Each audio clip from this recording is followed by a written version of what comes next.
Corona के नए variant Omicron ने विश्व में कोरोना को एक नई ऊर्जा प्रदान कर दी है, जिस कारण कोरोना एक बार फिर से तेजी से फैल रहा है। इस बीच कई देश अपने नागरिकों की सेफ्टी को ध्यान में रखते हुए बूस्टर डोज लगा रहे हैं। इसी कड़ी में भारत के प्रधानमंत्री नरेंद्र मोदी ने भी 25 दिसंबर को भारत रत्न पूर्व प्रधानमंत्री अटल बिहारी वाजपेयी के जन्मदिन के मौके पर देश में बूस्टर डोज लगाने का ऐलान किया। हेल्थ केयर और फ्रंटलाइन वर्कर्स को वैक्सीन की प्रिकॉशन डोज भी प्रारंभ की जाए।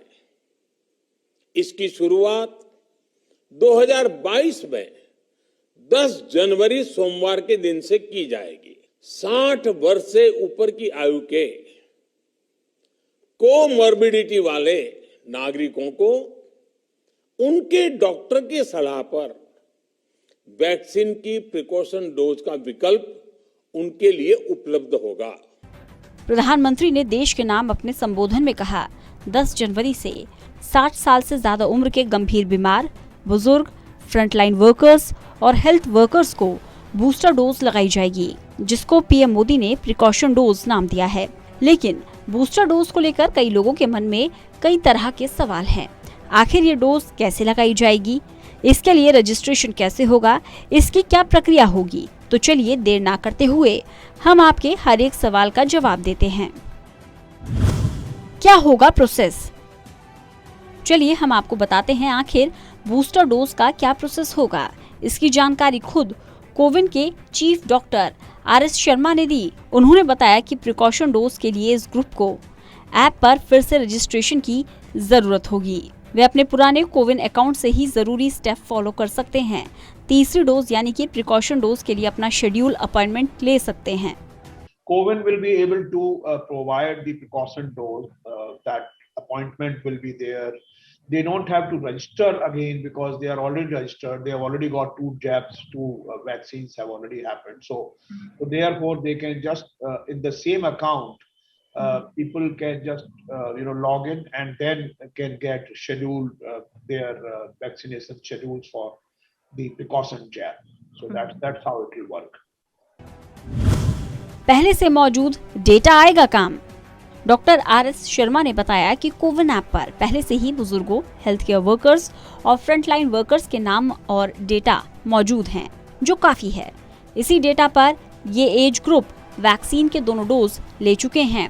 आरोग्य सेतु ऐप और उमंग ऐप पर भी स्लॉट बुकिंग की जा सकेगी। इसके अलावा सेंटर्स पर भी इसे बुक कराया जा सकता है। इस एज ग्रुप में करीब 14 करोड़ लोगों को टीका दिया जाना है। कैसे होगी बुकिंग? चलिए हम आपको बताते हैं आखिर बूस्टर डोज के लिए कैसे बुकिंग की जाएगी। दरअसल कोविन डैशबोर्ड पर वैक्सीनेशन सर्विस में जाकर बुक वैक्सीनेशन स्लॉट पर क्लिक करें। इसके बाद पहले से दर्ज मोबाइल नंबर डालें। आपके मोबाइल नंबर पर 6 डिजिट का ओटीपी आएगा। ओटीपी डालने के बाद एरिया का पिन कोड डालें। इससे आपके इलाके के वैक्सीनेशन सेंटर्स की लिस्ट आ जाएगी। इसके बाद डेट टाइम के साथ अपना स्लॉट बुक करें और सेंटर पर जाकर वैक्सीनेशन करवाएं। वैक्सीनेशन सेंटर पर पहले की तरह ही आपको अपना आईडी प्रूफ और सीक्रेट कोड की जानकारी देनी होगी। किसी सर्टिफिकेट की जरूरत नहीं। प्रिकॉशन डोज 60 साल से ऊपर की उम्र के लोगों को लगाई जानी है, जो कोमॉर्बिडिटी यानी एक से अधिक बीमारियों से पीड़ित है। सरकार ने कोमॉर्बिडिटी के तहत आने वाली 22 बीमारियों की लिस्ट जारी की है, जिसको लेकर लोगों के मन में कई तरह के सवाल हैं। इसके लिए कोई अलग से सर्टिफिकेट की जरूरत पड़ेगी? तो जनाब, हम आपको इस सवाल का जवाब देते हैं। दरअसल हेल्थ मिनिस्ट्री ने स्पष्ट किया है कि कोमॉर्बिडिटी वाले 60 साल और उससे ज्यादा उम्र के सभी लोगों को प्रिकॉशन डोज के लिए डॉक्टर से कोई सर्टिफिकेट देने की जरूरत नहीं होगी। हालांकि ऐसे लोगों को प्रिकॉशन डोज से पहले डॉक्टर्स की सलाह लेने के लिए कहा गया है। कोमॉर्बिडिटीज लिस्ट में शामिल हैं 22 बीमारियां। चलिए हम आपको बताते हैं कि कोमॉर्बिडिटीज लिस्ट में कौन सी 22 बीमारियां शामिल हैं।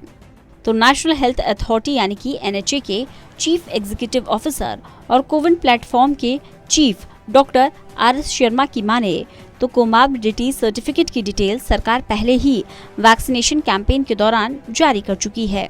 ये डिटेल बुजुर्गों के साथ ही अन्य गंभीर बीमारियों से पीड़ित 45 से 60 साल से ज्यादा की उम्र वाले लोगों का वैक्सीनेशन शुरू करने के दौरान जारी की गई थी।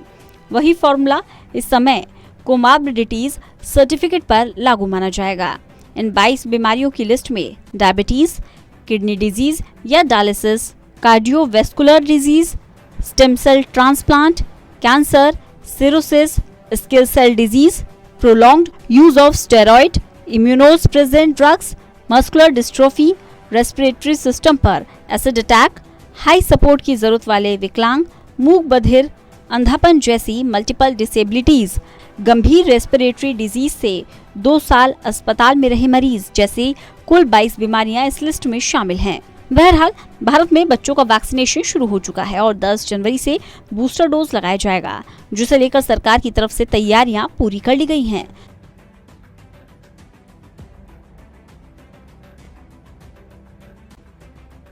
Special desk, total news.